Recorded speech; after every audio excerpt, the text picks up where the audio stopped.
The screen says we are live. Good evening, everybody. We have got Bludicus on already.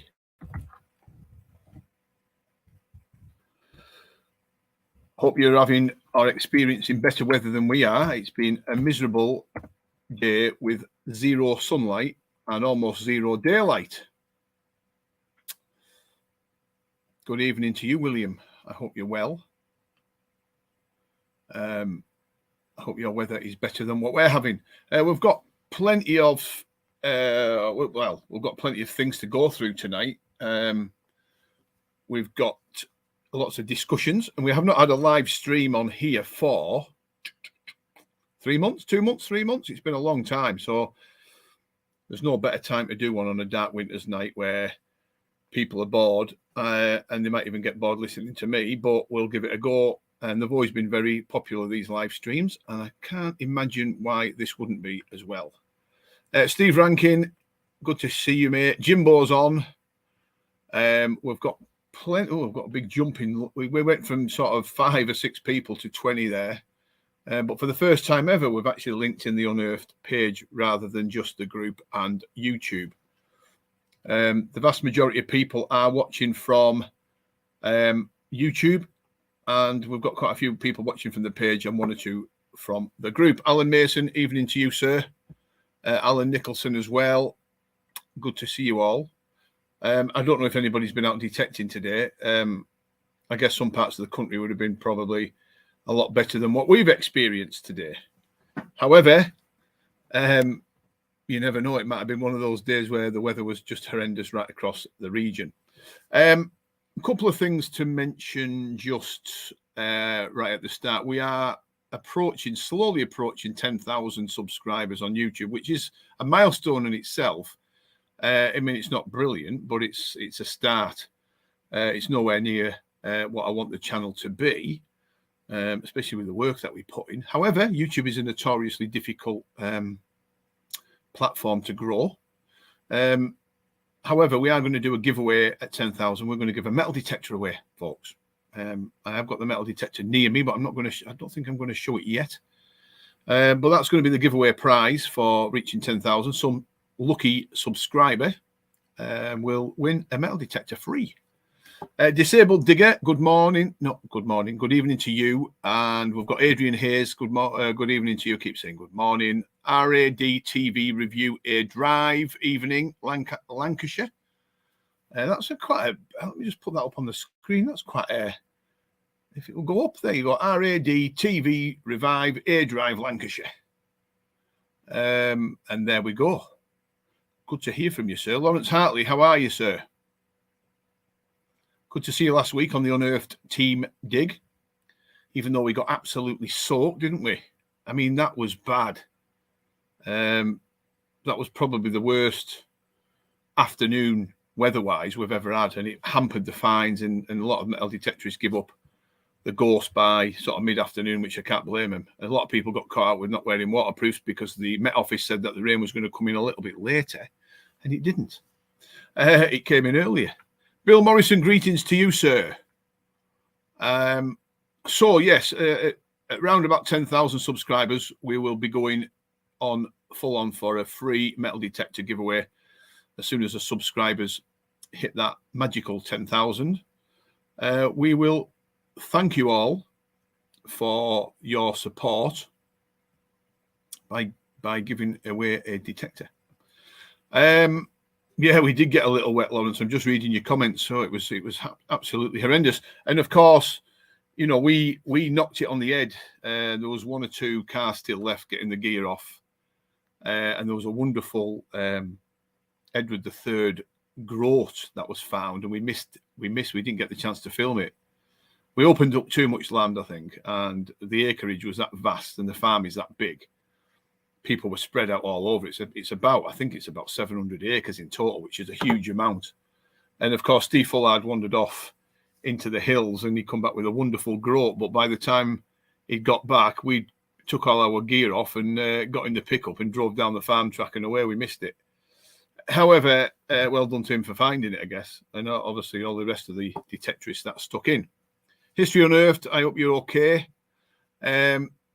So we've got that over and done with regards to the free metal detector giveaway at 10,000.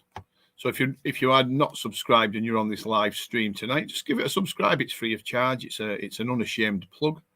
Lots of people do it. Lots of people. We don't spam our YouTube channel anywhere apart from our own groups. And it's took some time to get there, but we're starting to move in the right direction. Also, there's a lot of people. Just bear with me a second because we're getting a lot of Ron Stevens. I'm missing one or two people, so Ron, I do apologise, Ron, for missing you. I like to make sure I can mention everybody. We're up to nearly 50 people watching now, which isn't too bad. Vast majority again on YouTube, quite a few on the Facebook page, and one or two on the group. The other thing I need to mention before we start the chat is lots of people are asking about the harnesses, the metal detecting multi-combination. What do we class them as? Harnesses, jackets? No, I don't think they are classed as that. You know, they're more of a jacket with a harness built into the jacket with waistcoat, multiple pockets. Anyway, they're very popular, extremely popular. Let me just put that up. Can I enter the comp? I don't think you can, mate, as a Team Unearthed member. Sorry. It wouldn't look good if you won it. It does. Anyway, the good news is these multi-purpose, multifunctional waistcoat stroke metal detecting harness are coming back in stock very soon. So the answer to the questions that I'm getting off everybody's asking for these things. I think we had one guy turned up last week on our Unearthed team metal detecting event in Cumbria, and he had one on and everybody just swarmed him. Where did you get that from? So he modelled it for us free of charge, I think. But they are that good that it's just they're just an incredible accessory, the best I've ever seen actually. So the patient wait is nearly over. They won't be too far away, and then there'll be another order coming in before Christmas. It's David Taylor actually. They've just come on. There you go. Look at that. I highly recommend it. I found it brilliant, and they are very good. I mean, I wish I kept one for myself, but we didn't order enough in because we wanted to test the water, and of course, like everything, everybody dived on them, which is right. So the other thing to mention, I guess, is what Darren's just put up on the screen. Great news about Technetics. Well, it is good news about Technetics, actually, in so much as that dog's crazy, Mel. Don't just ignore the background noise. The dog's running up and down the stairs at the moment, which is a bit strange, but she is strange. The good news, I think the good news is for the metal detecting community, I guess, if that's the right word, is that Fisher and Technetics are back with a bang. And we're, fortunate enough to be the UK stockist of these machines very soon. Now, there will be a number of changes, and them changes will benefit the people and customers very much, leading into next year and beyond. So there's exciting times ahead for Fisher and Technetics. And of course, Fisher at one time and Technetics were a very popular brand here in the UK, and lots of people use them, including myself, with great effect. And in fact, my first metal detector from Fisher was something called the 1266X, and that was way back in the 80s. And that was a terrific machine by all accounts. It was a very deep-seeking machine. It was a little bit prone to iron if you didn't really get to grips with its settings. However, it found me a lot of gold, and it also found me a lot of ancient silver. And then times changed, and I moved on to other brands of detectors because if you notice that manufacturers of metal detectors become very popular, and then they'll peak and they'll sort of fall off the radar a little bit, and then other manufacturers will come to the forefront and push their machines, and they'll become popular, and it's a cycle, and that cycle is going to come back around. Now, fast forwarding from the 1266X from Fisher, I jumped onto something called the Fisher F75. I'm trying to think when it was, but around about 2009, possibly 2008, 2009. Might have been slightly earlier, but I think it was around about that time. And that was a terrific machine. It was a very difficult machine at first for me to get my head around because it was a new a completely new breed of detector, interchangeable frequency detector that Fisher had developed. And I paid about 990 quid for it, actually. It was before Unearth even existed, when I was just like you guys buying metal detectors off other dealers. And I bought it, and I really hadn't got a clue how to use the thing. And then I took it out on some land that I'd battered to death here in Cumbria, and I didn't have a good experience with the machine. And I thought, what have I done? I've just spent that, a lot of money way back then. And then I got talking to a guy that had been using one a little bit longer than me, and said, listen, you need to be using it on these settings. Give this a go. And he did. He sent me over all his information that he could. Went back out on the same field, and it was just like, wow, this machine's something else. I mean, I can remember coming off that field with 3 hammered coins. In fact, I only give it till midday. And I thought, wow, that's an impressive metal detector. And I went on to find Saxon gold, Roman gold, and medieval gold with it, and other really exciting finds. However, things again change, and other machines come on the market, and features change, and for whatever reason, my F75 almost became redundant, because I chose the Technetics G2 Plus over that, because it was a much more subtle machine on arable land, I found. And that's where it came. So fast forward to now, we've signed a contract with Fisher and Technetics, First Texas in America, to stock their machines. And you're going to get a bit of a shock, guys. And it's going to be a welcome shock when you see these, what we're going to be stocking in the next few weeks, hopefully.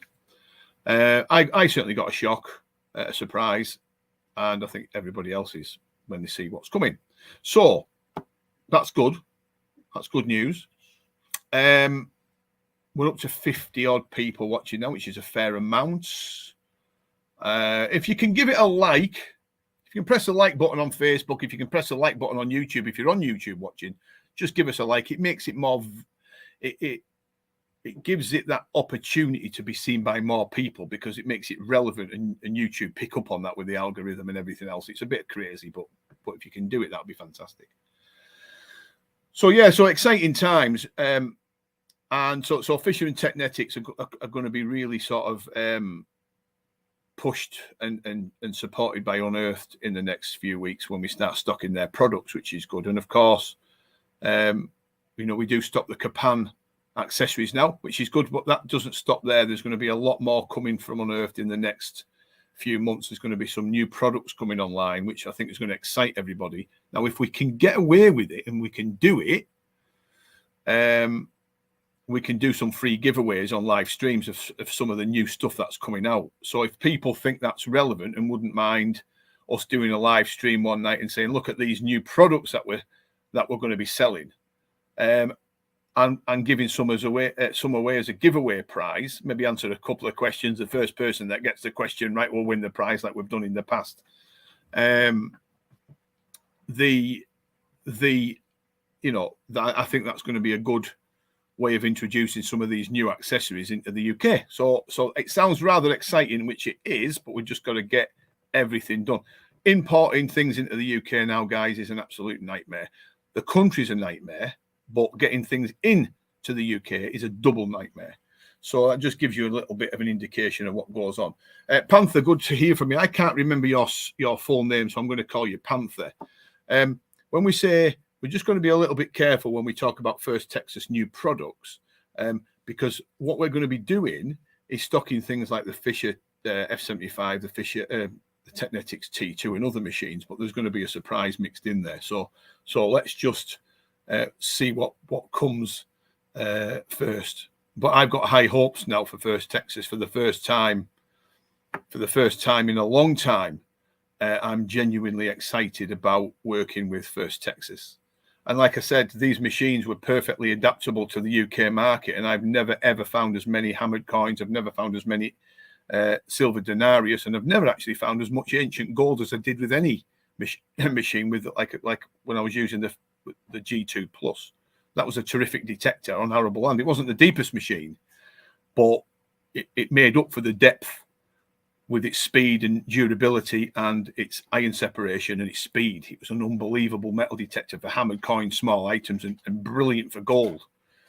You know, I was picking up hammered coins at 6-7 inches, which is perfect on arable land. Some a lot less than that, but it's going to be good. It's going to be good stuff.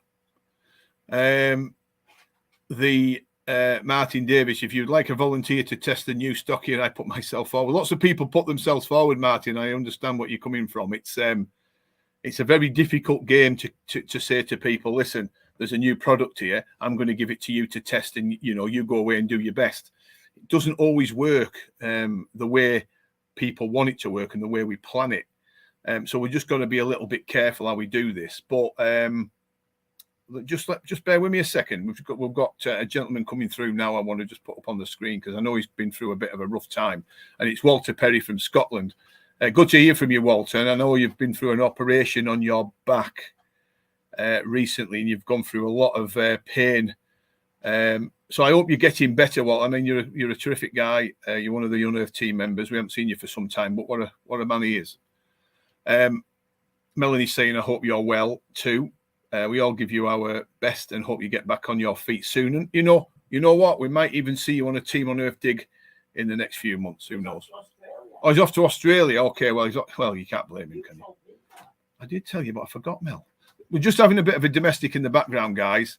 What's happening is Melanie's picking me up on things I forgot to tell people like yourselves, I guess. I tell Melanie things and I forget it within minutes. She doesn't forget anything because women don't usually forget many things, and I get picked up for not remembering. There you go. I'm sure women are put on this planet to keep us guys in line. I really do. Yeah. And she agrees. I use a bounty hunter quick draw, 2 years, great machine, 6-inch stand up. So yeah, I mean, they just work, don't they? They just work. And you know what, Panther, you know what the future holds. I'm very, very excited about, but we're going to have to keep a lid on everything that's going on at the moment, just because we need to just work through it quickly, I should say, and effortlessly and seamlessly without any drama. Good to see you, Jeff Block. Good to see Dave Digger in Scotland. I think is somebody called Nick in there, Mel? You're talking. Oh, Nick Doyle. Good to see Nick Doyle from sunny Blackpool, beach detectorist, all round good guy. He's on the screen. Now, I'm just going to take that off and blank the screen off a little bit. We've got 50 odd people still watching. If you can give it a like on YouTube, guys, just smash that like button if you can get away with it. If you want to do it, you don't have to do it. But if you want to do it, do it. And it would be a real pleasure to get this live stream moving forward. Thank you. I'm off to Australia to recuperate for 3 months back in February. Well, the good news, Walter, is that we will be having a dig or two when you get back.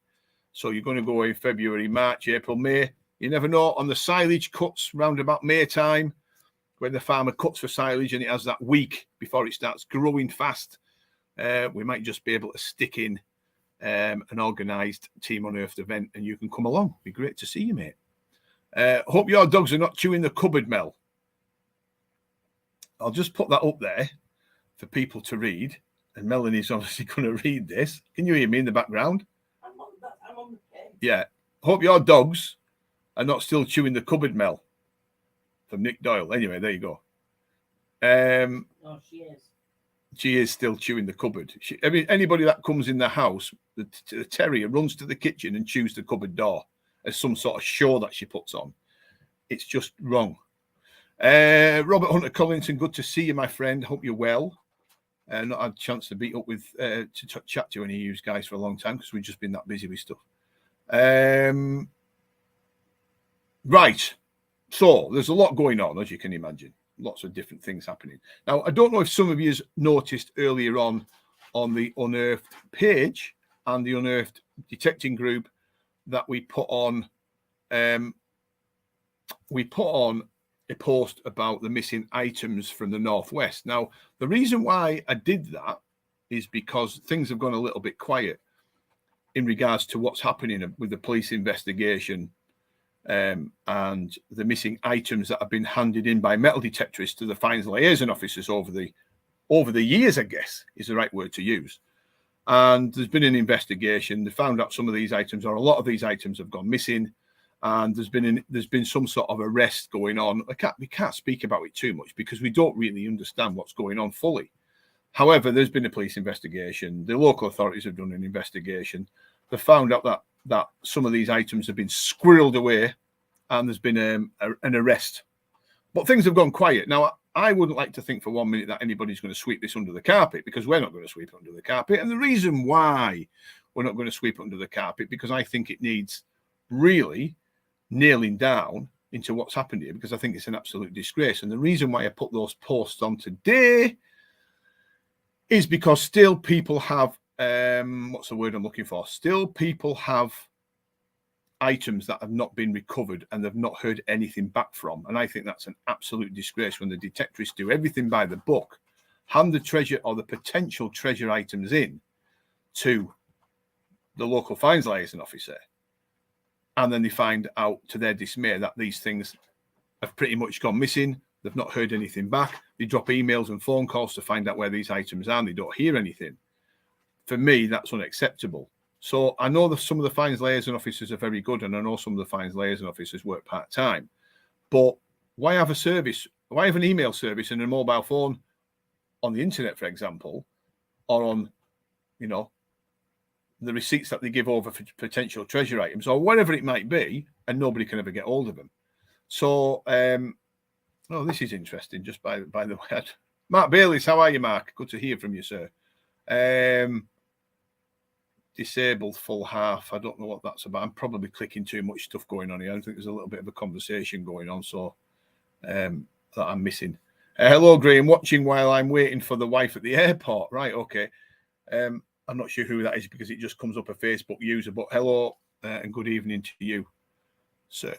I think, let me just check. I've been missing. Disabled Digger, I hope everything goes okay. So I'm just reading some of your comments. That's a shame. Just in from work. Mark Bayliss is just in from work. So going back to this situation, the Portable Antiquities Scheme, who are in charge of the fines liaison officers, I think they've been extremely quiet about this. And I can understand that they want to keep a lid on it probably, and they might class it as an isolated event. I don't class it as an isolated event, by the way, because it was just one coin or one potential artifact that had gone missing. Then you could put it down as an isolated incident. But the fact of the matter is, there's a hell of a lot of hoard items, treasure items, single coins, artifacts that have gone missing. And still to this day, quite a lot of those haven't been recovered. Some have been recovered when the police did an investigation and probably did a raid on the individual's home where these items were stored. But there's still a lot of unanswered questions out there. And I don't think people in the detecting world, right, are answering the questions or asking the questions. I ask the questions, as you know. So I put it up, and I just want to get any feedback if I can, of anybody that seems to have any treasure items or any handed in items to the fines liaison officer, and they haven't got them back. I'm aware now of at least 2 ancient gold rings that have gone. Right now, these have been found by detectivists, handed in. Andrew Tiffin, how are you, mate? Hope you're well. These items have been handed in by the metal detectorists. One is an extreme. Well, listen, I ain't going to choose between which is the best, because they're both extremely fantastic. Is that the right word? Extremely fantastic? Well, I've just made it up anyway. Extremely rare, I guess, and exciting ancient gold rings. One of them has been logged and gone through the Treasure Act, and then we don't really know where it is because we're not getting any answers back off it. And this is Colin Hawkins' ring that he found on our unearthed dig in 2020. Which is extremely rare, probably unique. It's a medieval ring from the 13th, 14th century. And then there's another one, which is even older than that, which is also found in Cumbria, which we think is Roman. It could be Dark Ages, but we think it's probably Roman. It's an unbelievable piece of art. It's also almost in a form of a snake with inscriptions, ancient inscriptions inside this ring. That was handed in as treasure, and that's gone. There's no information about this ring at all. We don't know where it is. The finder's not getting any information back. Now, that really worries me. It worries me in so much as nobody's giving the detectorists any information. But when the detectorists try and find information, they can't get any information. So what I'm doing, I'm going to, starting from this week coming, I'm going to start urging the metal detectorists that have and are concerned about some of their items that are missing to start ringing up the places like the authorities, local fines liaison officers. And if they don't get any answer, maybe we got the police. You know, maybe we start saying, right, well, you know what? We ain't going to get the answers off you guys. This is theft, potentially. Let's start an investigation in what's going on with these items. Now, there is a group of coins out there as well that have gone missing, and I think some of those may have been recovered and some haven't. Now, the problem I've got, Russ it is, I think, who's waiting in the airport. Now, is that Russ, our Russ from First Texas, or is it another Russ? I don't know. I'm not sure. Where's it wrote at? It's wrote on Facebook. It just comes up under a Facebook user. I can't see what name it is. Dark Knight Detectorist is asking now, can we go straight to the PAS? It's very, very difficult to get hold of the PAS because you've got to go through. The head of the PAS is actually based, I think, at the British Museum. You try getting hold of him, it goes through an automated service, and then another number you've got to ring, and then you go to some office, and then you get redirected here, you get redirected there. It's very, very difficult to get hold of these people. But I guess if you were patient and you had time through the day and you weren't working. Oh, it is Russ. Good to see you. Good to hear from Russ, yes. It'll be interesting to see if anybody could get hold of anybody and say, listen, I've got these items. I've handed them in through the treasure process. I'm not getting any answers back off the fines liaison officers that I handed them into. What's happening? I've tried numerous occasions on behalf of detectorists that have got or had treasure items going missing. Very, very difficult to get the answer. The only person that actually answered the phone was the head of the British Museum for that particular department, who was very good and agreed with me that it's an absolute disgrace. And this was before the investigation and the arrest and the police investigation, everything else. But these items are somewhere. You know, where are they at? You know, this is gonna have implications. There'll be people watching this now thinking, oh God, he's brought this up again, because people want it sweeping under the carpet. I can guarantee it. I ain't sweeping under the carpet. The reason why I'm not sweeping under the carpet, because some of these items that were found were on our Team on Earth digs, for God's sake. You know, land that I've opened up for detectorists to search, and bingo, they found a bit of treasure. And also, they've handed it in like they should do, going through the correct process, only to find that these things disappear, which is wrong. So I'm going to be putting a bit of pressure on. I'm going to be doing this. I'm going to be doing that, as it sounds, but it's wrong. It's absolutely wrong that people are being fobbed off and not getting information. You imagine finding, right? You imagine finding a hoard of coins, for example, because lots of people up and down the country over the years do find hoards of coins. And, you know, you're going to be a little bit anxious and apprehensive about handing them in. We are. You know, the best way to do it is go through the treasure process, trigger the treasure process off and report the find, and then, you know, keep the coins until you know they're safe to hand in, I guess. You know, I mean, I think, I believe the problem is with that, Lawrence, right? You're putting that up there, which I can understand. I believe no one who know is allowed to comment until it goes to court. I mean, how long is it taking? You know what I mean? It's been, what has it been? A year? It's been over a year. I'm sure it's last November. How long does it take? It's absolutely ridiculous. Get it, you know, whoever it is, get him banged to rights over it. I just think that somebody could come out and say, listen, you know what I mean? These fines are being investigated. Just put people's minds at rest. I got a call last week off somebody, and I'm not going to name them on here because they're probably on here. But I'm not going to name who it is. But they were speaking to me for quite some time about an item that they've handed in for the treasure process, and that item is completely gone. They don't know where it is. That's an absolute disgrace. It's an absolute disgrace. It's just like the British Museum having all these finds going missing, right? Being stolen from somebody from the inside and selling on eBay. I mean, can you believe that? Can you absolutely believe that? Well, if somebody said that to you 12 months ago, you go, get away. Somebody said it to you 6 months ago, you say the same. Guess what? It's happened. Somebody within the British Museum has been stealing artifacts and coins and selling them because it's that easy to pick these items up and walk out the door with them. Little coins, little artifacts in the pocket, in the bag, straight out the door, straight onto eBay. Absolutely disgusting. And the other thing is as well, you can guarantee, or you can bet your bottom dollar, that some of these items that have been stolen by the British Museum's member of staff, for example, yeah, they would have been detecting fines.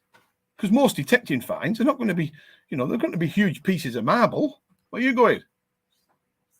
Not going to be huge pieces of marble. They're going to be tiny little things that you can put in your pocket, like detectives put in the fines boxes. Easy to squander. So are our ancient finds that we're making safe? I don't think they're safe anymore. The Welsh Museum, let's come away from the British Museum and the problems with the Northwest, finds in the Northwest going missing. The Welsh Museum's had things going missing. Thousands of pounds of things going missing. But I don't see any bodies, as in organisations, asking why. They just say, that's another piece of news. What is it going to be tomorrow? Oh, well, it'll be a war, or it'll be something else, or it'll be something else going on. It just seems to get kicked into the long grass, which I think is a disgrace. The question is to you guys that are watching, right? Are our fines safe? Now, you're going to say, well, yeah, my fines liaison officers and my situation in my particular county is perfect. And that's great. That's fantastic news. There is some very, very good fines liaison officers out there that do the right thing and are very good to work with. However, this, the overall question is, are our fines safe? We've got to make sure that we all get, I think, as detectorists, that we all get, word that when we hand things in and they end up in the British Museum, for example, on display or not on display, and that's another argument, are our fines actually safe? What do you think? Steve says, I don't know because I've never found anything yet. But the thing is, Steve, you've only been detecting for about 3 months. 12 months' time, you probably would have. Dave detects. Digger Dave detects. That's a heck of a mouthful that you've got going on there, Dave. Digger Dave. Listen, if you said that fast, you'd be in trouble. Digger Dave detects. Scotland, if it wasn't for detecting fines, and over half the artifacts in museums wouldn't exist. And absolutely. But I think the only way we need clarification, and we need our minds settling down a little bit, in so much as, are our fines safe? I mean, detectorists, right? Here's the other thing. Not all, by the way, but a lot of detectorists, and a heck of a lot of detectorists. The majority of detectorists look after their fines much better than anyone on the planet. I mean, they have everything catalogued. They have everything in their little trays with little, cards on telling you what date it is and what period of history it came from.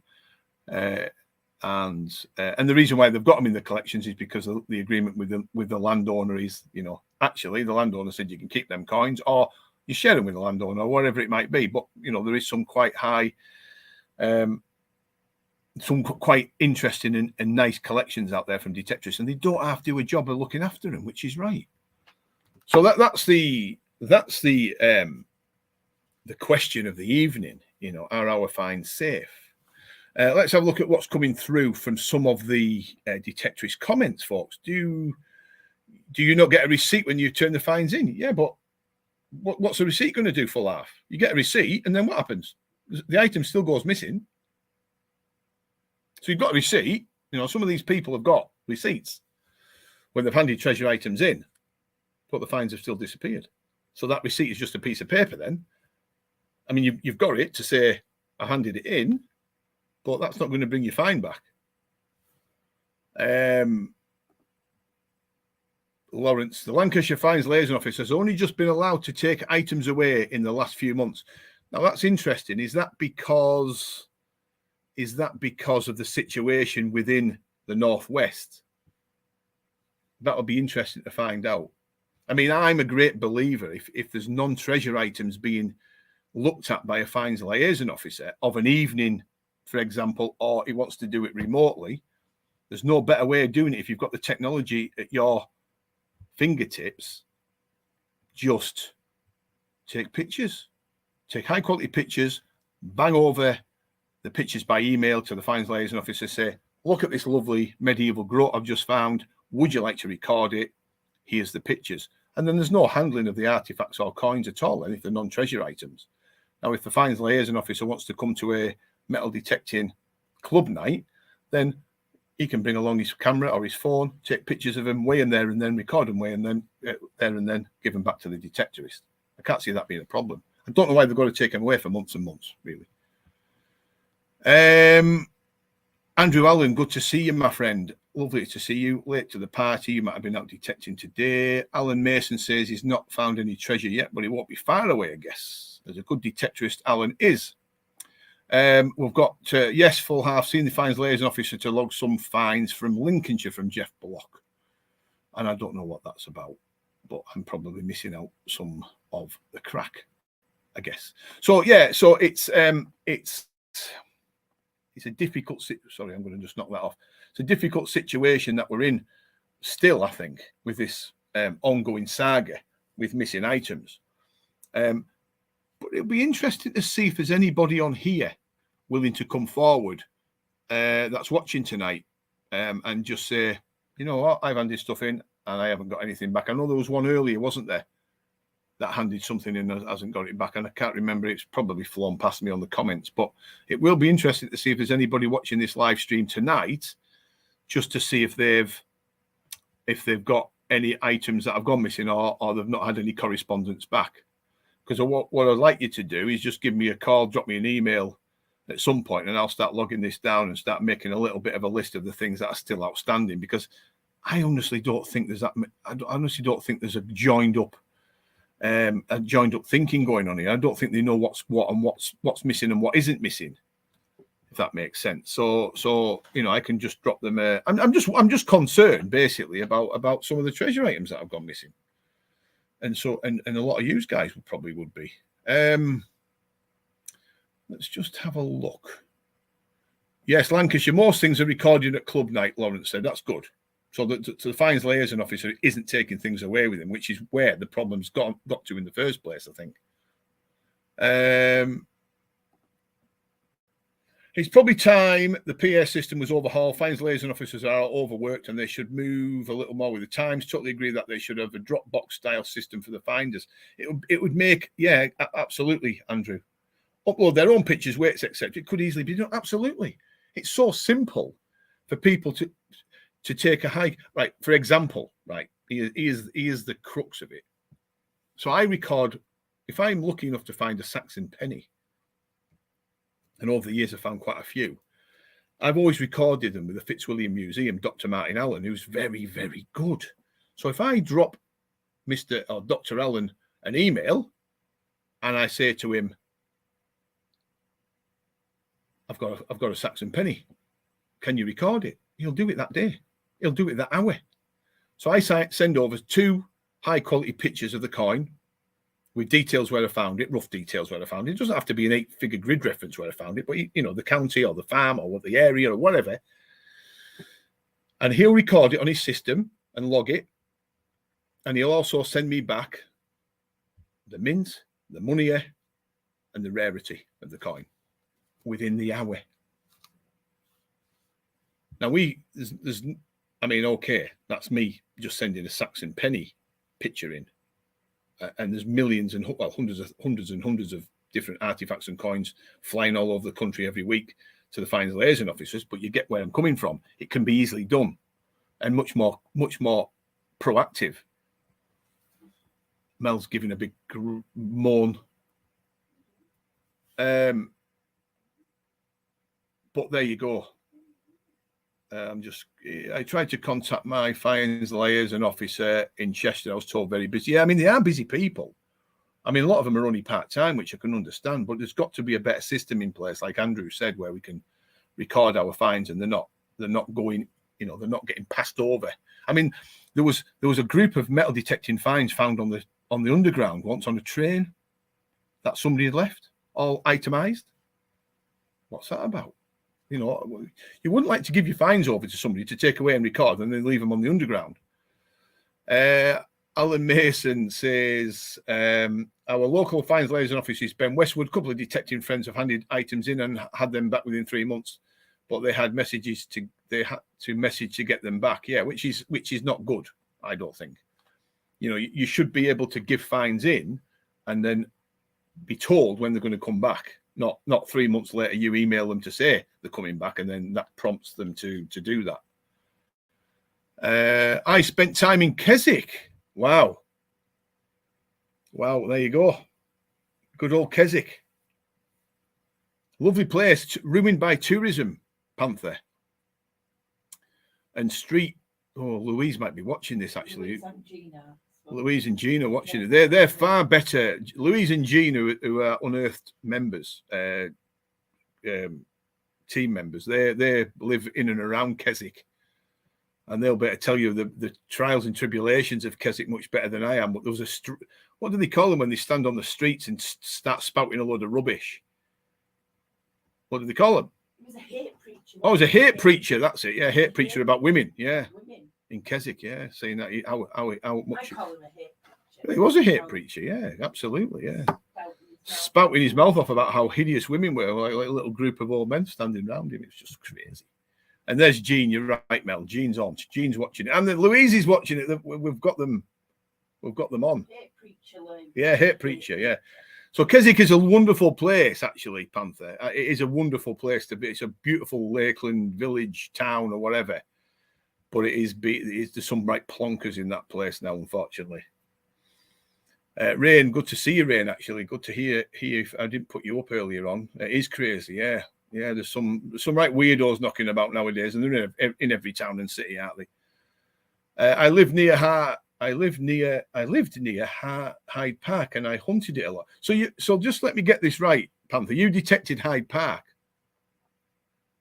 That's one place I would love to detect. I don't think I could ever get permission to detect it. So you've done really well getting permission to detect on Hyde Park. But that is steeped in history, mate. I mean, I would imagine there'd be some wonderful gold and silver objects buried in Hyde Park. Oh wow! Are you going to give us a glimpse of what you might have found in Hyde Park detecting? Because I know you Americans love detecting parks, don't you? Which is where you're going to find your more stuff, I guess. Let me just go back to, I'm in two conversations, which is fine. Rob Quince, good to see you. And John Coleman, good to see you. Lancashire and Cumbria accepting portable antiquities related material from finders again is news on the NCMD webpage. Right. But no mention about the lost items on the NCMD webpage, I guess.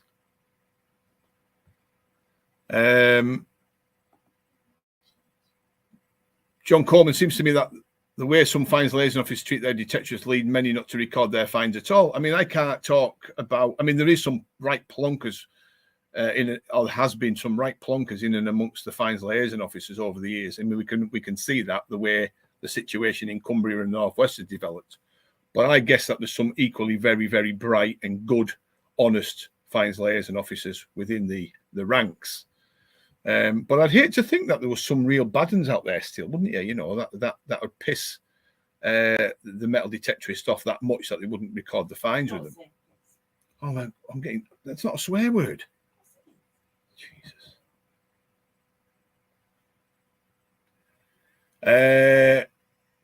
Mark Bayliss, why do clubs not cover plane tickets? I'm not sure what that's about. I don't know if I'm missing some conversations going on here, guys. Heather, why do clubs not cover plane tickets? I'm not sure what that means.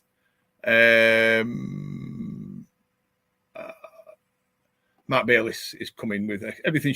The problem I've got is there's that many people watching now. The stream's going right through all the comments, so I am missing quite a bit. Everything should be signed for exchange, so it will be traced at every step. Accountability. Each club registered with the NCMD should be given the opportunity to have someone trained up to record their fines within the portable antiquity scheme. A good idea. And we've got Lawrence coming in now. I'm just going to put some of these comments up because I think it's only right that we do it because you're spending the time to comment. The present police investigation is ongoing and a great many of the fines have recently been informed of the successful recovery of items linked to this investigation, which is good news. It doesn't get away from the fact, though, Lawrence, that there's still a lot of things out there that have gone missing, and we're not getting any information about them. So what that says to me is it's trying to put people's minds at rest, but there's a lot of minds out there that aren't at rest. But good on you, Lawrence, for coming up with that information. Rain says, Mel, great, it's not a swear word. Mel always gives me a bollocking anyway. It's I can't even say bollocking now.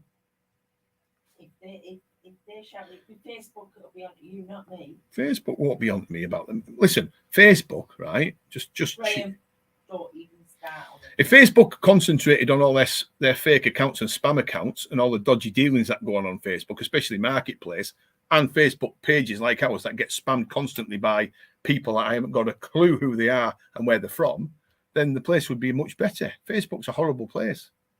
Got to go. You never did tell us, Panther, what you found, but maybe next time we'll see you and you can discuss what good things you found in the UK.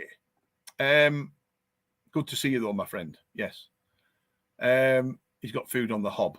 So some really good interaction there with regards to, we didn't get anybody coming forward to say they've got treasure items in the system that have gone missing though. So that might not be a bad thing.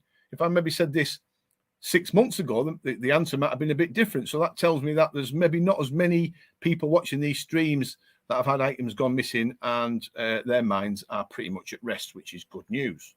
I don't know if Jackie's on here. Jackie, you on here from Bloodicus? Are you here? Is there anybody there? I feel like a little bit like Derek. What was his name? Derek Akora, that fake guy. Is there anybody there? And somebody. Then he said, it's coming through. Oh, hang on, I've got a chimpanzee.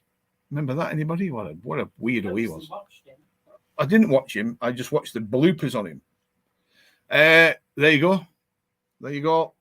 Jackie, you are there. We've still got some missing. There you go. And Jackie, I do apologize if I prompted you to say that. But there you go. There is people on here with items gone missing, which is not good. Peter, I'm not going to read that out. Steve Rankin's laughing at my Derek Akora thing. You don't remember him though? He used to go, hang on, there's somebody coming through. Have you ever watched him? Oh, I have. I have watched him because he's just a joke. It was just a joke. I've got something coming through. Hang on. Oh no, it's a chimpanzee. I mean, a chimpanzee or a monkey? Lee Harrison next. I'm not going to carry on about Derek Akora anymore. I've heard in some cases it's taken over 2 years for some fines to get recorded. Why does it take so long? It's purely down to the amount of fines getting sent in. Is it purely down? Probably a mixture of both, mate. I think, like I said, the fines liaison officers sometimes are only working part-time, so it's there's a lot in the system that needs to go through, but it should be getting done quicker, I think. Dale's on. Remember him. Who can forget him? Who can forget him actually in Cumbria last month when he found that amazing find? Good old Dale.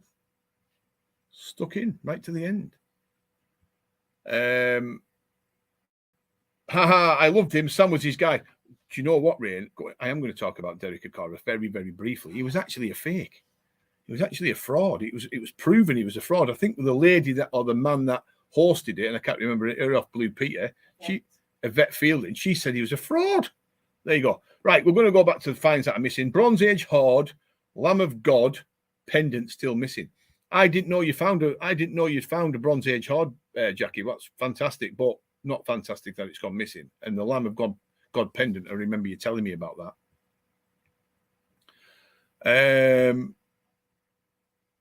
Gutted for you, Jax. Which is terrible, which it is. There's a lot of talk of being able to self-record items online, which it should. I think some people do, you know. Jean's saying her hoard is still in the system found in 2021. My hoard is still in the system found in 2021. Is that when it was? Wow. So it was after COVID, Jean. Yeah, it must have been. Yeah, it must have been in between that period. Yeah, it was. Dear Russ from the first Texas guys were here, weren't they? Yeah. And Mark and Yee. Anyway, there you go. Tell him what I can and can't say. Still in the system. Yeah, well, that's. Have you found any? Have you got any details back that it's safe though, Gene?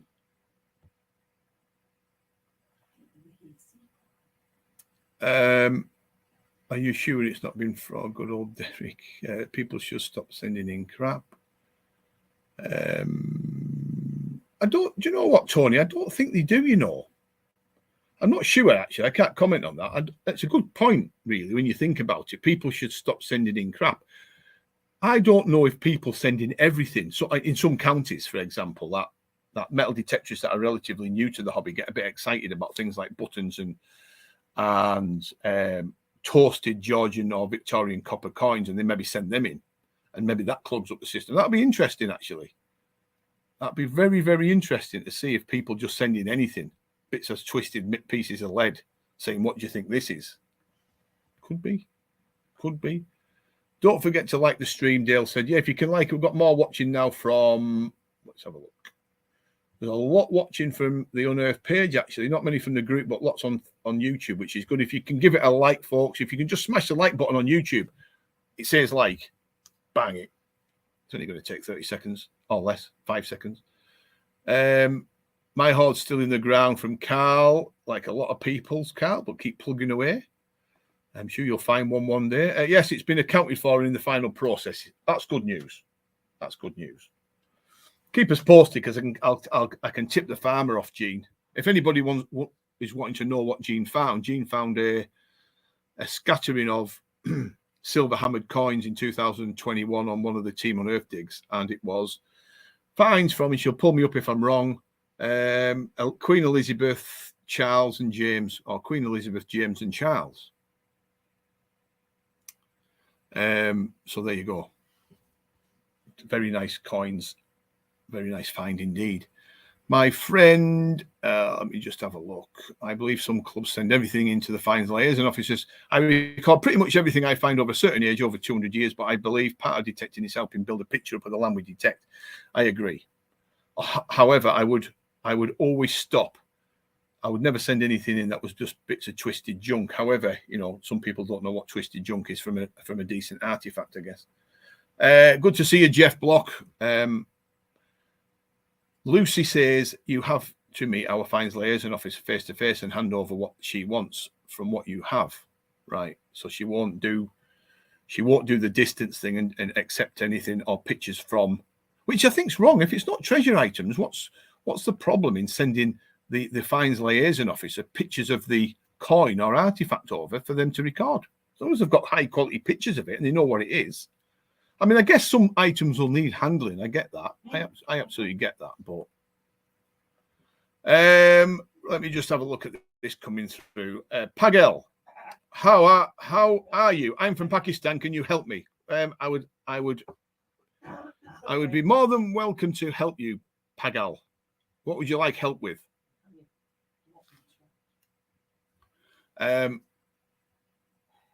And Blackpool Detecting's on, and he's said hi to Dale. Gene's give me the thumbs up, and there's one here coming through, which is interesting. My Saxon hoard is still going through. I had a letter to say the museum would like to acquire it 3 months ago, and that was the last I heard. Okay, well at least it's moving. When did you find it though, Dale? How long ago?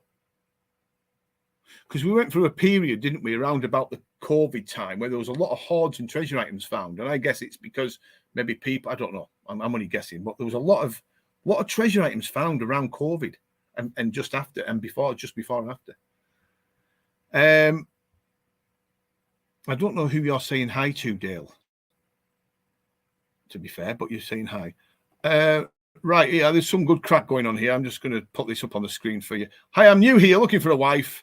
I am single and I want to get married. My country name is Pakistan. My age is 22. My WhatsApp number is blah, blah, blah, blah. I want to find a girl and I want to get married in your country. Right. Okay, Pagal. I suggest.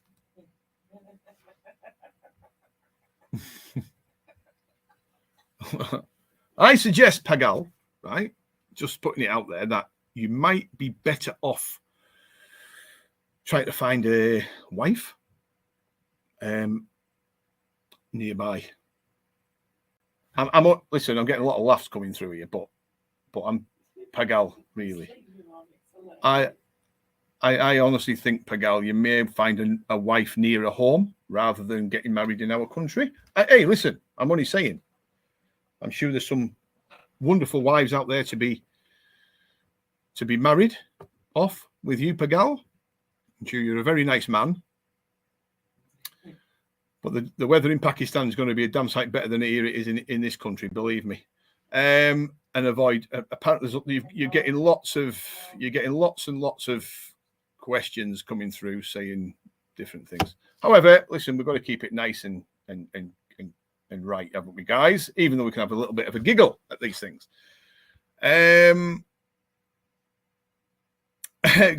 Let's give you a bit of a laugh anyway, I think.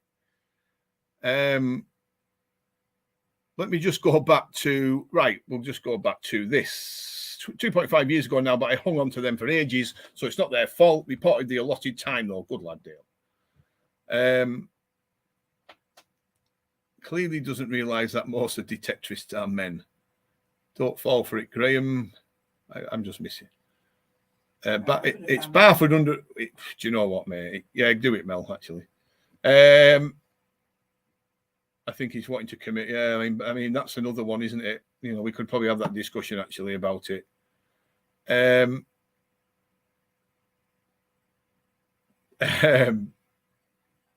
Just got to be careful with some of the comments, guys. Just take it as a humorous.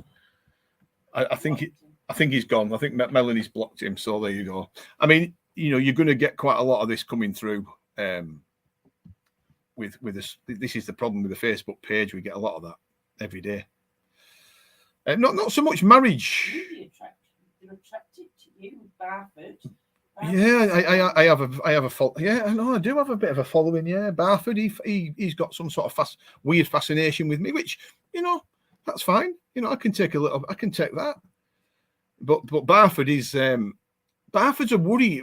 Barford's a little bit of a concern to me because he trolls me and stalks me relentlessly on every single platform. He turns up on TikTok, I have to block him, or Instagram, block him. Facebook, you block him. LinkedIn, turned up on LinkedIn, checking my profile out because you get notification who's checking your profile out. You do it 9 times in a week. He did it 9 times in a day, I think, or 9 times in a week, or something like that. And then he turns up on places like your Facebook page and your group and everything else. Barford's a strange man. Barford is a very bitter and strange man. I would keep well away from him. Don't get involved in interactions with the guy. He's an anti-detectorist. He doesn't understand what we do. He's very inflammatory towards metal detectorists, and you can't reason with the guy. And he has 1 or 2 followers. He actually has 1 or 2 followers very close to home. He's obviously a well-educated man, but there's a sinister side to him, and also, you know, people need to report him if he starts trolling you on. I mean, I've been trolled relentlessly by him. I've got quite thick skin; doesn't really bother me, but it might bother some people. And you know, he was putting images on his blog post of detectorists with children around them, which he shouldn't have done. You know, if he does start trolling you for whatever reason, make sure you report him. The Keswick girls are all over it. I don't know what that is. Oh, Matt Thompson's on. Good to see you, mate. Hope you and Mel are good. We are good, you know. Oh, right. Okay, Mel. Right. Okay. I don't know if I can. All right. Okay. He got an article published in The Guardian. Well, The Guardian, there you go. That tells me everything you know, because The Guardian's political interests would probably align with Barford's political interest. Now, I think The Guardian is a horrendous newspaper now. It used to be pretty good, but it's very, very left-wing, like far, far left-wing for me. And I think Barford falls into that sort of category. So actually, The Guardian, which I only use for fishing, wrapping fishing bait up now, along with the Daily Mail, of course, because I've got to equal things out. Barford belongs to them, and they both should be discarded. They both belong to each other. So that was a bit of good fun, wasn't it, with Pagal? But Pagal's now gone. It wasn't Mel's birthday yesterday, everybody. It was on Friday. Dale said. Friday, Dale. A little bit of a problem on the live stream there, going a bit dodgy. It was her birthday on Friday, yes. 41 she was, which is not a bad age. Not a bad age. He's probably an archaeologist. Well, he is. That's what he proclaims himself to be, an archaeologist. And I don't think he is, but I think there's a sinister side to Bath, and I think it's a false name. I think it's a false that he lives in Poland as a taxi driver and he takes in Ukrainian refugees and all this kind of rubbish. I think it's a load of bollocks. I think he's here in the UK. I think his name's fake, possibly. I think he hides, and I think he has many people, not many people, but I think he has quite a few followers that agree with what he's about. Do people still read newspapers? I would like to think they do read magazines and newspapers. I've just done an interview for a magazine, which is going to be published in December. So I'm hoping many people will read it, Jim. Mel, Mark, I said you're 41, and Mark said 21 plus VAT and national insurance about you. He's right. He knows. No, he knows. Okay. I'm only grassing on you, mate. Happy birthday to Mel. Slow, mate. Very slow, Dave. The second book. Very, very, very slow. And the reason why it's been slow, and this is going to be good, is because some of you will know this and some of you won't. Do you know what? I'm still laughing at Pagal. I find that absolutely hilarious that he's looking for a wife. Anyway, let's give us something to giggle about. That's a bit weird because Unearthed UK is coming. I guess that's you, Mel. I didn't know there was any newspapers anymore. I'm going to put you down as a star, Mel. And I don't know why. Don't know. The magazine, William, is it Home and Antiques? Home and Antiques magazine have done a Home and Antiques have done a slot of metal detecting, so they picked me of all people to do an interview with, which is fine. And I thoroughly enjoyed it. But the reason why the second book hasn't had any work done on it is because and some of you probably already know this. If he's rich, I've got a spare daughter, Mark said. We've been filming relentlessly, by the way, guys, for a new series on TV that's going to be coming out early. I'm hoping early next year, maybe February, March. Not that long. And this is the biggest television. I wonder if I'm all right saying it, but I'm going to say it. If I get pulled up I'm going to get pulled up by the production companies or whoever. That's okay. I can take it. But in my honest, humble opinion, I think this is going to be the biggest metal detecting related television series on the planet. And the reason why I say that is because it's absolutely unbelievable how they've stitched it all together and what we're doing. So you've watched different metal detecting programs on TV, some that you've really enjoyed, some that you haven't. We were doing Friday Night on the Farm, This Week on the Farm in 2019, 2020. Then we did the Henry Cole Great British Treasure Hunt pilot and series, which was very good. Then we did Digging for Treasure in 2022. And I have to say that this series that we've just finished filming, there's a little bit more filming to do, but we're just about at the end, is the biggest television series I've ever been involved in. It's absolutely immense, and it's going to make unbelievable television, folks. And this is not talking out of turn about Henry Cole's Great British Treasure Hunt, which I absolutely love being involved in. It was fantastic from start to finish. It was great with the cast members and the production crews and ITV and everybody else. It wasn't for everybody. One or two people didn't like it for whatever reason. But this new one is on a completely different level, folks. This is just unbelievable. And I can't give anything away of what was found. Steve asked how it was filming. We didn't see much of Helen Skelton, actually. She presents it on... There's a mixture of different things going on, and metal detecting is one of them. And there's a bit of magnet fishing and a bit of diving, and it's all mixed in. I can give that away. So Helen Skelton presented the series with the divers and things. I presented the series a little bit from the metal detecting side of things. And then we all stitched it together, and it was just an amazing experience. I mean, I got COVID halfway through, so I missed a couple of missed a couple of episodes filming. But when this comes on the television, it's going to be, and I mean this, if people say to me, I didn't like that, well, they've got some sort of disorder, they need some sort of personality transplant or whatever it might. I cannot see anybody not liking this series. It's going to be that good. And even if they're non-detecting, if they're not interested in finding stuff on the ground or where, no, I'm telling you, this is going to be major, absolutely major.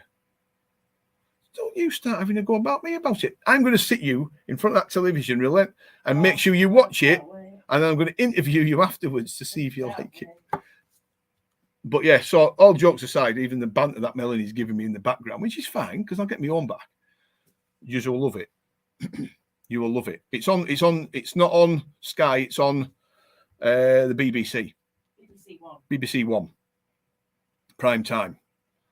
And you know, all jokes aside and the banter and everything, it's going to be unbelievable. What was, you know, what it's about and how it all rolls out will be just amazing. And it's 15 episodes, I think, which is a long series, long series. But I'll give people more information. Do you know what, Lawrence? He's going to be absolutely fuming about it.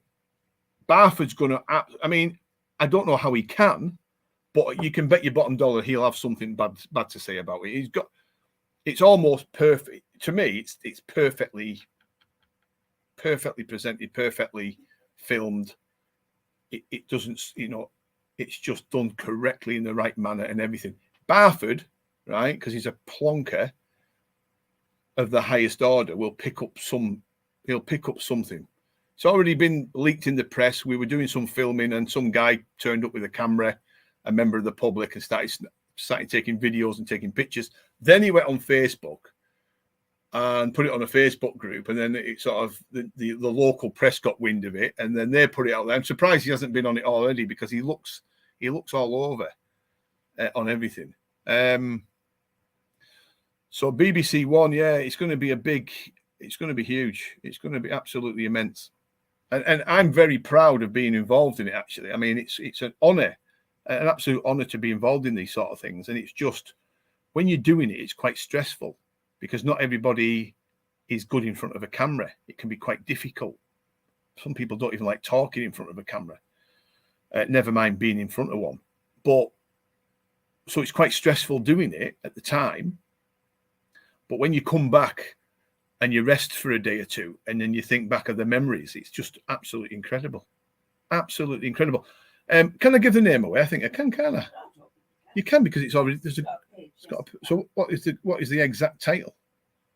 I think it's going to be called Lost and Found in the Lake District, because it's based around Lost and Found at the moment. Lost and Found in the Lakes. It could change. But at the moment it's Lost and Found in the Lakes. BBC One Primetime TV. We'll get you more information out there when it comes. But yeah, it's just, I mean, I'm thinking back of what happened through this series. It's going to be absolutely incredible. And like I said, metal detecting only plays a very small part, not a very small part, but only a smallish part of it, of the bigger picture. It's that good. I don't think, do you know what, mate? I think I'm too old for all that kind of stuff, mate. It's past me, all this celebrity stuff. I won't be in the jungle, mate.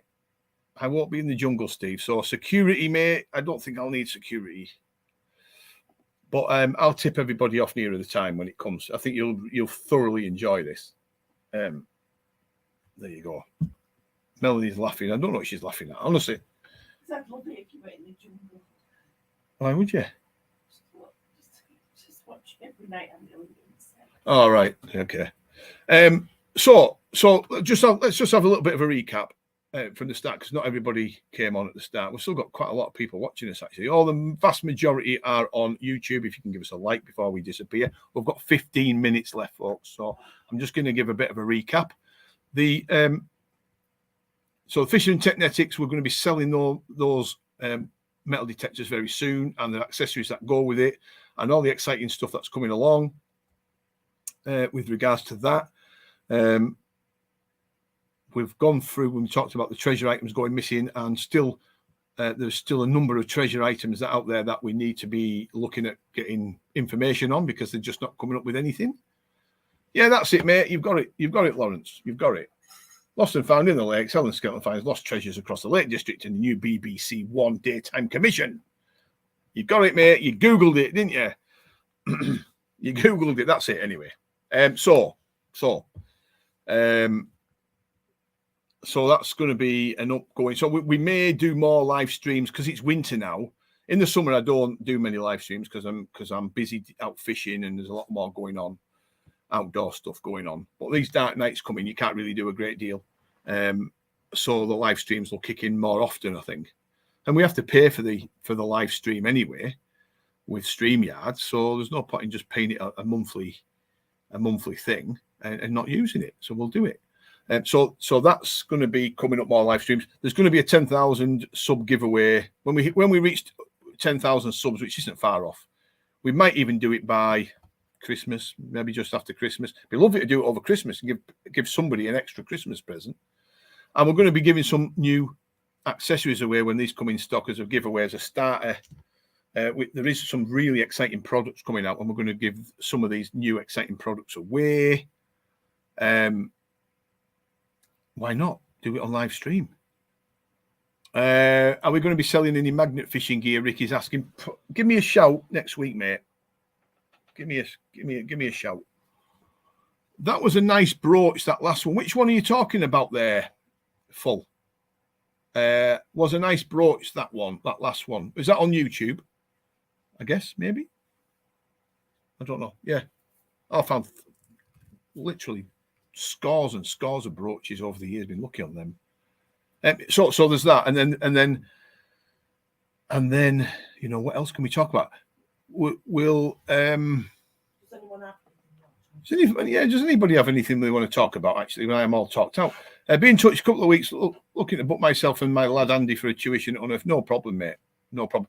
But just we'll have to just plan it around the weather. There's 1 or 2 sessions still booked that we've not took advantage of, and that's down to the weather. The ground here is that wet, William. It might be worth waiting till it dries off a little bit, because on the Unearth test bed and the fields below, I was walking on them checking the sheep today, and it was just sodden. There was puddles everywhere, which is highly unusual on high ground. Yeah. It's good though. You'll enjoy it. Steve's done it. Yeah, Steve was one of the first people to ever take advantage of the Unearthed detecting tuitions that we do. Yeah, very popular in the summer and the autumn. Here's what's interesting about those tuitions. Actually, now you mention it, the amount of people that have turned up that are classed as seasoned detectorists that have said, you know, I want to learn a little bit more about my detector. And I'm going, well, how long have you detected for? And they're saying 20 years. And then they start detecting, and I'm like, wow, you know, I think, without being patronizing, there's quite a lot of people out there that have developed bad techniques over the years. And it was last week on the Unearthed Team Dig that, you know, I had to speak to a number of people politely, as politely as possible, about their techniques, because I think people fall into a comfort zone with detecting, and they think that they're doing it correctly, but the coils are at all angles, you know, and they're sometimes 6 to 8 inches or 12 inches off the ground, and speeding along at a rate of knots. So you know, the tuition's really aimed at beginners, but we do have quite a few people, seasoned detectors, coming along and saying, you know, can you give me the rundown on how I'm detecting, which is a bit weird. The fields are still like lakes in the fens. Yeah, no, I can imagine. Let me just see. Yeah, that full half, yes. The last shot. Yeah, it was a nice brooch. It was a nice brooch. It was a bow and fantail brooch. I've not found too many of them, actually. I've only found about 3, I think, over the years, which is quite. Usually find a lot of fibulous dolphin brooches, disc brooches. You know, that sort of zoomorphic brooches, but I don't find many of the bow and fantail brooches, so I was quite pleased with that. Is there going to be any mince pies at the Christmas dig? Yes, absolutely. That's interesting you should say that. The Christmas Unearthed special, as I'm going to call it, if it all goes according to plan, and of course, like everything in life, we've got to plan it around the weather. Between Christmas and New Year, what is the weather usually like? Cumbria is usually pretty poor. We've usually got the sky meeting the ground, haven't we? It's that grey and muggy and horrendous. But you never know. The sun might come out and we can just bang a dig on midweek between Christmas and New Year, and there will be festive. We've done 2 now over the last couple of years, and they've both been a success. The first one was absolutely immense because hammered coins started coming out all over the place. Last year was a little bit more difficult, but we got there, but the rain was horrendous. This year, it's on one of our favourite farms, some of the fields that we've never detected on before, and I'm hoping for big things. So there you go. Yes, William Morris, we'll have a crack, mate. We'll have a crack. Not halfway, quarter of the way through another book, Rain. Still just been tied up with this filming and everything else that's been going on, so it's going to be a little bit of time yet before that comes out. I actually did some work. I mean, like I say, I actually did some work with artificial intelligence recently, where artificial intelligence wrote a book on metal detecting within minutes of me sat there watching it. There you go. That's frighteningly worrying, isn't it? When it took me that long to write my first book, yet artificial intelligence can write a book of 30,000 words or more in such a short space of time. When I'm sat there drinking coffee in a hotel, watching this artificial intelligence unfold before my eyes. Absolutely crazy how this technology thing's going. Genetics. I will give you more information, Mark. I'm sworn to secrecy, my friend. I'm sworn to secrecy at the moment. So there you go. I will talk to people. You know, there'll be more information coming at some point about something. That's all I can say, mate. Got to say, I'm loving my Capan multifunctional. That's it. It's the Capan multifunctional detectorist harness. It's a bit of a mouthful. It's a great bit of kit. I was thinking about doing a YouTube review of it, but I'm not sure where to start. See, it's very difficult on YouTube. If you are on a YouTube channel and you're just starting off, it's absolutely perfect for you to do all sorts of weird and wonderful things. So if you want to start showing pieces of accessories off on YouTube, and you've got maybe between 500 and 1,000 subscribers, for example, then you can pretty much mix and match what you want to put on your YouTube channel, right? So I used to do things like probes, and I used to do things like spades, and they'd get a few hundred views and maybe 1,000 views, or maybe a little bit more. But when your channel starts growing, YouTube start working out what your niche is and what your channel's about. And if you start moving away from what the algorithm picks up, then it drops off the radar completely, and it can be very, very difficult to get back online.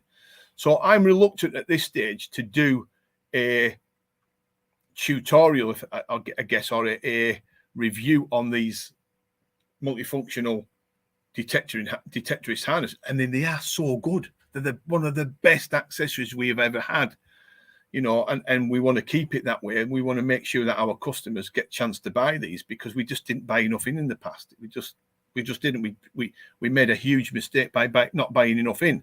We're testing the water, just how good these things were, and they just went gone. And everyone's going, wow, I need one.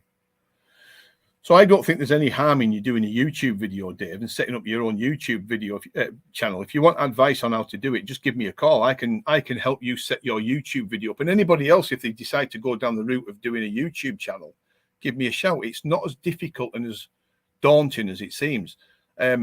I think Rain's on here now. She set up a YouTube channel recently, I think, and then dropped it off because it was you've got to give it time, of course, and it can be quite difficult, but it can be quite rewarding, and it's a really good way of getting a message out there as well. So enjoyed both Christmas digs, Lawrence. We did. The first one a couple of years ago was immense because we started finding loads of hammered at the back of the farm, groats and pennies and shillings and sixpences and things, which was really good. Ron Stevens, I don't know if I picked up on something about your ring, but you can put it back up if you want. That didn't sound right. your gold ring that you found with your metal detector, I meant. So if you want to put that back up on the screen, because I missed it because I was talking too much. But good to hear from you, Ron. We've got quite a lot of people still watching. If you're still watching on YouTube, give us a like. Just give us a like or whatever on Facebook if you can. Drop the like on YouTube if you get a chance to do it. And if you're not subscribed to the Unearth YouTube channel, do it. It's free. It's dead easy to do. And you've got a chance of winning a metal detector very soon, I hope. I'm going on my new permission next week. I found some ruins using LiDAR, which is Steve Rankin. Hello from sunny Salford, just switched on. I guess that's Chris Critch, but I could be wrong because it only says Facebook user. Keeping everything crossed. Too stressful. I'm too busy. It is difficult. I mean, it is difficult. And lots of people join YouTube thinking they're going to make lots and lots of money out of it. Well, unless you make it really big and you get hundreds of thousands of subscribers and you get thousands of people watching, then you're going to make serious money. But if you've got like what I've got, 10,000, nearly 10,000 subscribers, you ain't going to make money off that. So if you're going into YouTube to make money, just remember that you're going to have to make it big. If you're going to do it, just do it because you enjoy doing content, I guess. Oh, I didn't know that, actually. I didn't know that, Ron. Sadly, the nun passed away. So, yeah, that's a shame. That's a shame. I didn't know that. Well, you got the chance to give it back to her while she was alive, and it wasn't that long ago. And that reached the press, didn't it? That got you on television with that, Ron, if I'm right. Because what Ron had done, he got permission round a nunnery convent and found a gold ring with an inscription inside it that was linked to one of the nuns that was in the convent. And Ron handed that ring back to the nun, and she's just passed away. So that's quite a nice story, to be fair. It's quite a nice story, Ron. And that's sad that she's passed away, but I know she was very elderly, wasn't she? But do you know what, mate? It's a fantastic story, that.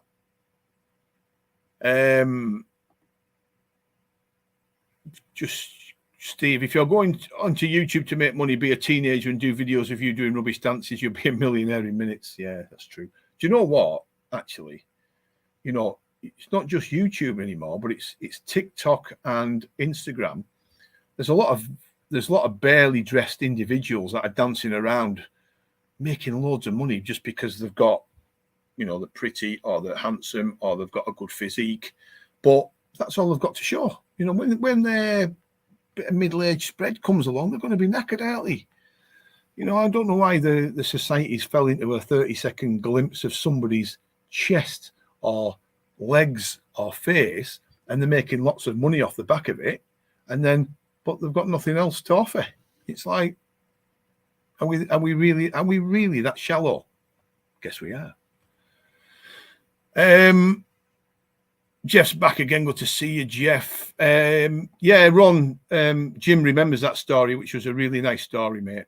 And you did the right thing. You handed that ring back in. It was quite a special gold ring with an inscription in it, if I remember. And the nun or the lady that the nun was privileged to get it back, and she was must have been a heartwarming experience, actually.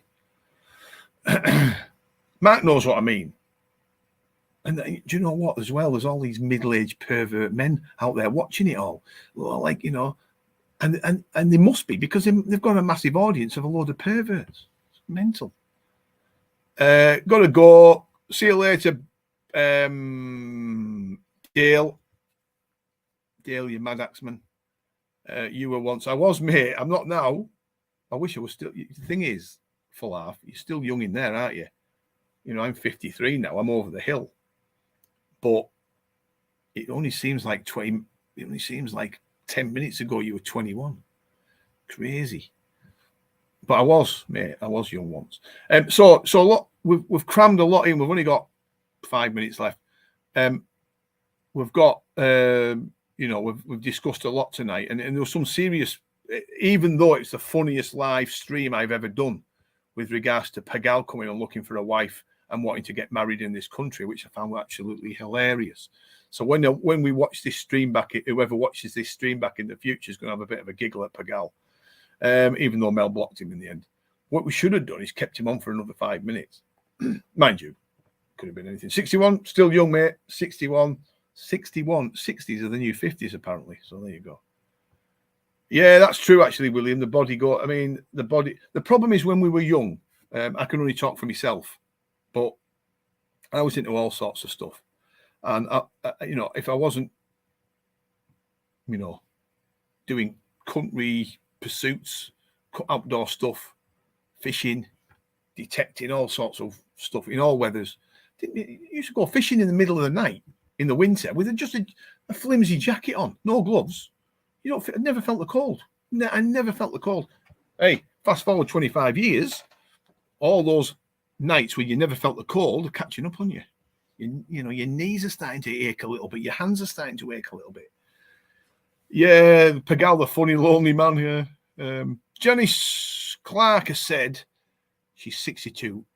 Want to keep detecting? Absolutely, Janice. 60s are the new 50s. That's what they say, and the 50s are the new 40s. So it goes up. Listen, it sounds good. Steve Rankin has put a post up saying we should unblock Pagal. I can't unblock him, mate. I don't know how to do it. Yeah, 60s feel like 80s in the morning. Yeah, well, that's true. But age creeps upon you very quickly. I can remember my granddad saying when I was a kid, "It goes too fast, son. Make the most of it." And I was thinking, what does he on about? It goes so fast. He just said life goes that quick. It's unbelievable. And he was probably in his 70s or 80s then. I'm thinking, what's my granddad on about? Life goes that quick. Wow. We get here now, and it's literally, your birthdays just seem to come like a day. It's unbelievable how fast it goes. Skydiving, snowboarding behind me, sailing this year, I think last. I don't blame you. Do everything that you want to do. Too right. If you're fit and able enough to go skiing or snowboarding or sailing or whatever, do it. Do it. That could be a new feature, actually. Yes. Detecting with Pagal. Yeah, he was some character, wasn't he? Asking for a wife and giving his WhatsApp number out. The problem is I've got 3 WhatsApp messages on their phone because I've just seen them come up. I'm going to check. Should we check if it's him? Who, Pagal? You're not. I'm still talking to him. Yeah. Yeah, Pagal. I don't know if you can see that, folks. Pagal is messaging me now on WhatsApp. Oh, Christ, I don't know. There, you might just better see that. Can you see it? Hi, I'm watching your Facebook live stream. You are really doing well, but your live stream viewer is so few. And when your viewers are less live, many people lose interest in watching your live. Few viewers doesn't watch, blah, blah, blah. If you want, I can provide live stream viewer. No. I think 50, 60, 70 people is enough. I don't want thousands of people on live stream that I can't manage. But detecting with Pagal could be the new thing. Was it Pagal or Pagal? Pagal. Was it Pagal or Pagal? Put his number on the screen so we can all spam him. I mean, that's the trouble, isn't it? I mean, on the Unearthed page, we get absolutely spammed every day. So somebody will put a picture of a coin up that someone's found to celebrate the fact that they found a really interesting coin or artifact. And I spend hours and hours deleting and blocking people saying, come to this website to buy more coins. Look at this gold and silver selling site. And then none of them are from the UK. I don't know where they're from. They just spam from all over the place. I don't know why they do it. What they after? Lee Harrison, you don't look a day over 40, mate. I'm 44, but a day's detecting and a drive home literally fall out the car. Yeah, you will, mate, unfortunately. But you're such a good lad, and you're sticking. And you got a bit of silver last week, and it was on the YouTube channel Unearthed Detecting TV. You did really well, and you're a founder, one of the founder members of the Unearthed group, actually. But I like the crack what you're coming up with, detecting the nightclubs with Pagal. He was after it, mate. Any sign of one of your comps coming up? What you after, David? Michael John. Any sign of another one of your comps coming up? Are you talking about on Facebook? Maybe. Yeah, Pagal's made everybody laugh, hasn't he? He's unbelievable. Will he ever turn back up? I don't know. I froze a bit. And we've got Kenny Spears, 70 and can still 4 hours. Not sure what you can still 4 hours with, mate, but that sounds good. We can do a comp. Graham's doing a comp for Pagal to win a wife. Unbelievable. Why don't we do it? I mean, was he really looking? What we've got to ask ourselves, was Pagal really looking for a wife? Was he really looking to come from Pakistan into the UK to get a wife? I mean, I don't know, mate. Anyway, it is what it is. Facebook comps, no, we don't do them anymore, mate. We don't. The problem we've got, David, is we started doing those Facebook competitions for people to win a detector for a $5, whatever it was, and it was very, very successful. And the reason why we did it is for not everybody can afford a top-end detector. So we did it so people could afford or have the chance to win a metal detector. And lots of people won really good metal detectors for very little outlay. And that was the idea of it. Almost like setting up a food bank for people that couldn't afford good quality food. Well, we were doing a detecting related one where people could get a really good metal detector, £900 detector, £800 detector for as little as a £5, right?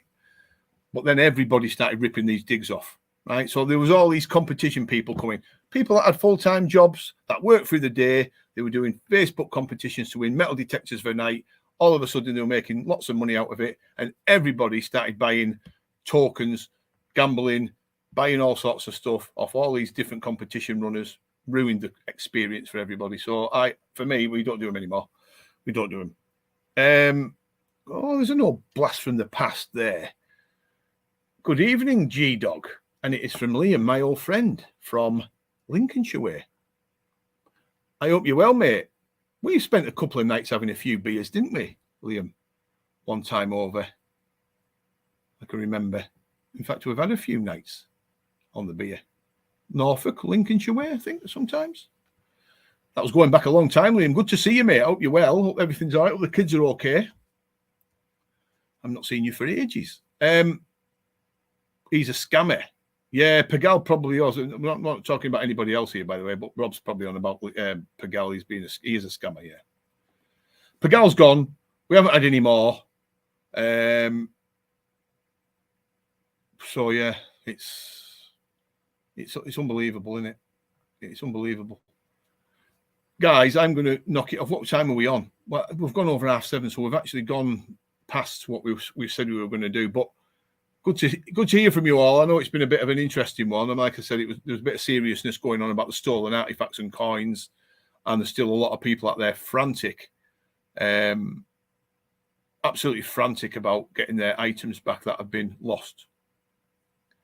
It's Pagal o'clock, yeah. But we also had a bit of a crack with Pagal, didn't we? And I don't know if he's going to find a wife.